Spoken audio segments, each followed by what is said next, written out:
ئەوەی ژینگە و دەوروبەر پیسەکە بریتیا لە سووتاندنی دار و خەڵوز و نەوت و هەروەها زۆربوونی ژمارەی ئۆتۆمبیل و زۆربوونی پاشماوەکان کافرێدرێنە قەرەق شارەکان و هەروەها شوێنە گشتیەکان. تۆ بەتەنیا ناژیت، ژینگە ڕنگدانەوەی ناخی تۆیە.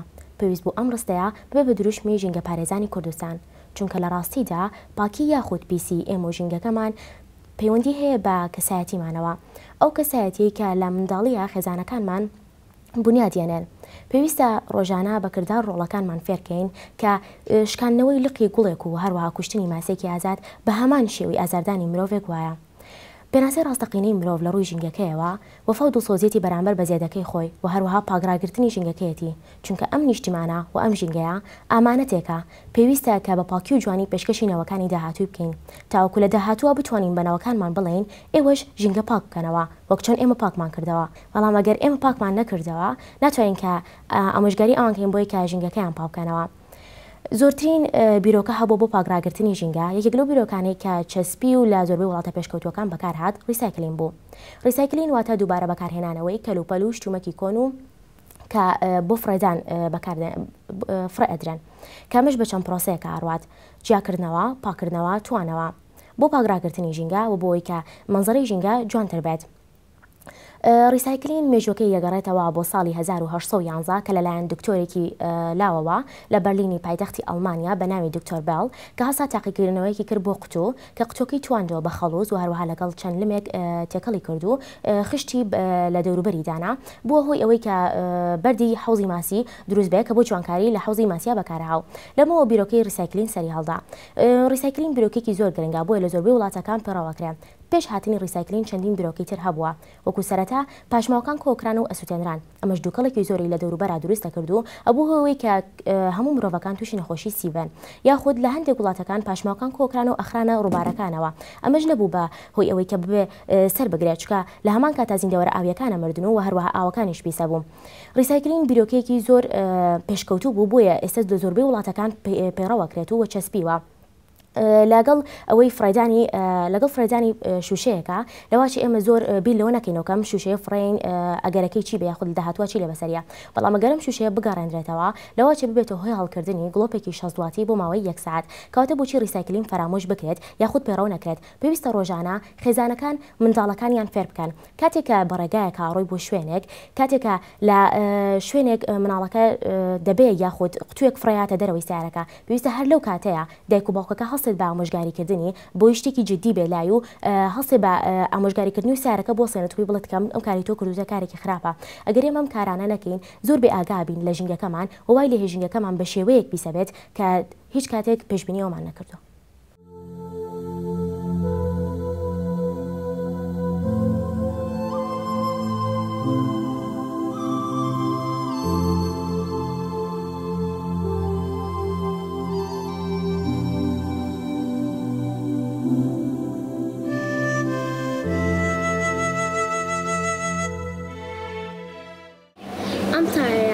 پێشتر لە زۆربەی شوێنەکان فڕێدرێ یاخود دەسووتێنرێ ژینگە پیسەکە ئەتوانرێت کە بەکار بهێنرێتەوە بۆ شوێنی دانیشتن یاخود ئەتوانرێت بەکار بهێنرێتەوە وەکو شوێنێک بۆ گوڵ و بە هەمان شێوە ئەم بەرمیلە کاتوانرێت سوودی زۆری لێوە بگیرێ وەک لەوەی کە فڕێ بدرێ بۆ نمونە ئێستا وەکو شوێنی دانیشتن بەکار هێنراوە یاخود بۆ شوێنی گوڵ بەکاری بێنێت و دیزاینێکی جوان بێ بە ژینگەکە و پیسیشی نەکەیت.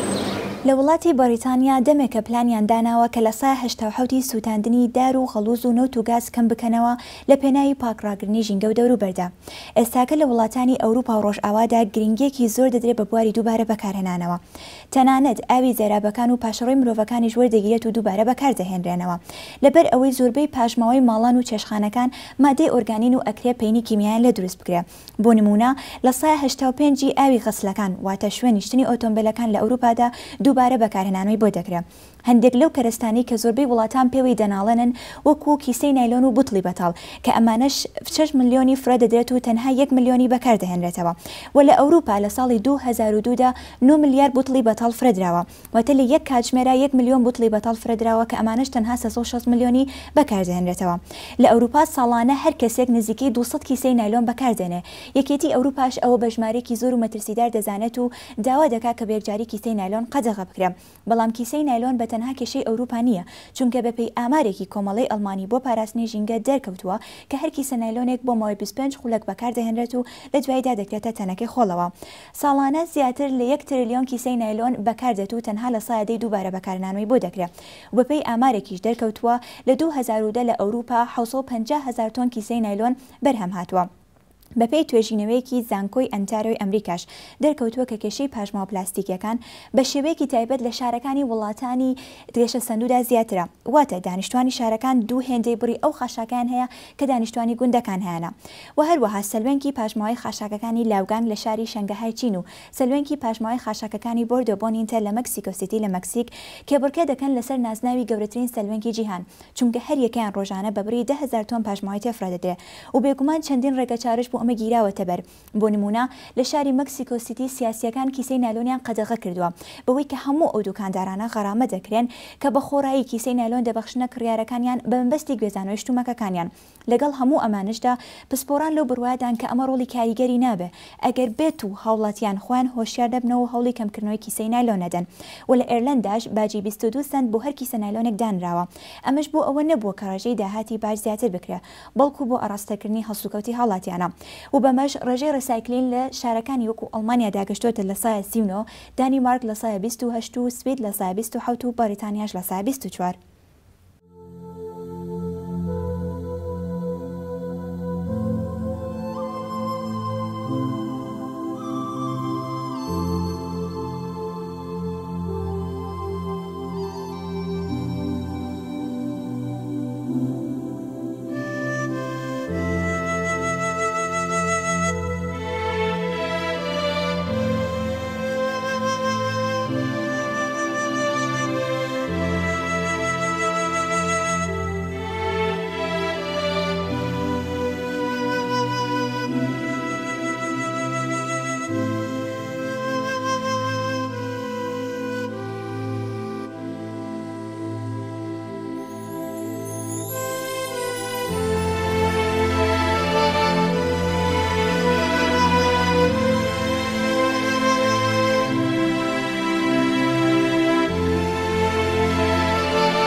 ئاشکرایە لە زۆربەی وڵاتانی قەرەباڵغ و زۆری دانیشتواندا کێشەیەکی زۆری دروست کردووە.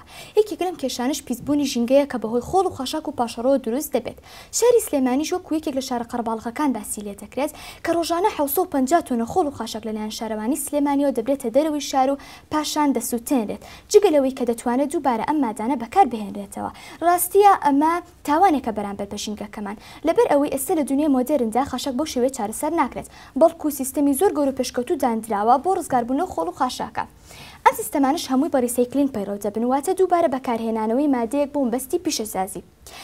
لە ڕاستیە ئێمە ئەگەر بێت و لە ماوەی هەفتەیەکە چاودێری خاشاکی ماڵەکەی خۆمان بکەین بۆ ئەوەی کە بتوانین لی فێر ببین بزین ئەم خاشاکانە لە چ مادەیەک پێکاتووە، ئەبینین کە لە چەند مادەیەکی ئاڵۆز و جیاواز پێکاتووە کە ڕەنگە بۆ ماوەی کەم نەتوانین ئێمە بیان فەوتێنینی و یاخود لە ناو ببرێن، بۆیە پێویستمان بە چارەسەرێکی زانستیانە هەیە. ئەو مادانەی کە خاشاکی ئاسایی لێ پێکدێت بریتین لە مادە تەڕەکان، مادە کیمیاویەکان، مادە کانزایی و فلزیەکان و مادە پلاستیکەکان و هەروەها کاغەز و کارتۆن و شوشە. ئێمە ئەگەر ڕەنگەلانی کەم 4 جۆر لە مادانە ڕۆژانە بێن هەفتانە لە خەشکی ماڵەکەمانە کۆبێتەوانێ کە بە شێوەیەکی ناڕەک و پێک و تێکەڵ دەدرێت دەستیاری خەشک فرەدانەکە و ئەوش بە هەمان شێوە دەباتە شوێنێکی نزیک دەرەوەی شار و پاشان دەسووتێنرێن.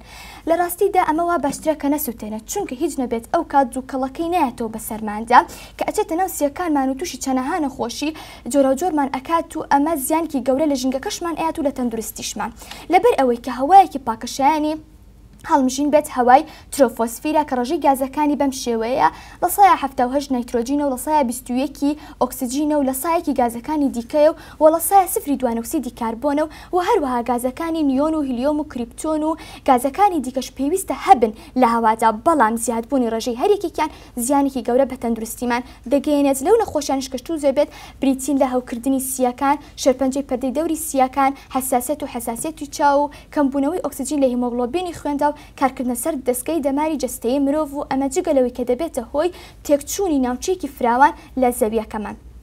لە ڕاستیدا ئەگەر ئێمە سێرێکی باشووری سلێمانی بکەین واتە تانجەڕۆ مەبەستە، دەبینین کە دووکەڵێکی زۆر لەسەر باشووری سلێمانی کۆبۆتەوانێ کە ئەمەش یەکەمیان کارگۆی ڕۆنە و دووهەمیشیان سووتاندنی ئەو خۆڵ و خاشاکەیە کە لە تانجەڕۆ دەسووتێنێت. ئایا نازانن ڕێگەی دیکە هەیە بۆ ڕزگار بوونمان لە خۆڵ و خاشاکە؟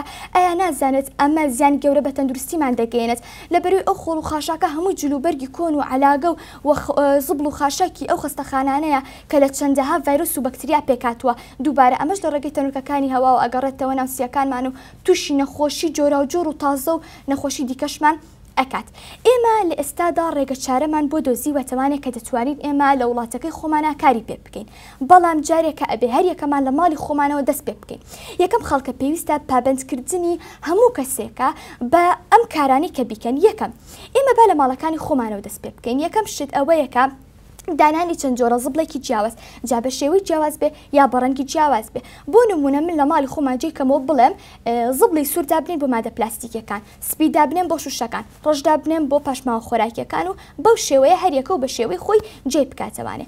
یاخود پابەندکردنی هاوردەکاران بەوەی کە ئەو بڕی لە خواردنەوە گازیەکان یا خواردنەوە گازیەکانی تریش شتەکانی کە ئەو بڕێکی هاوردی دەکەن دوای هەمان بڕ لەو خواردنەوە گازیانە لە شوشە بەتاڵەکان بدەنەوە دەست بەشی ژینگە پارێزی و ئەگەر بە پێچەوانەوە بوو ئەوە غەرامە بکرێن و هەروەها گرێبەستکردن لەگەڵ کۆمپانیاکان و دانانی چەند جۆرێک ئامێر بۆ وردکردن و هاڕین.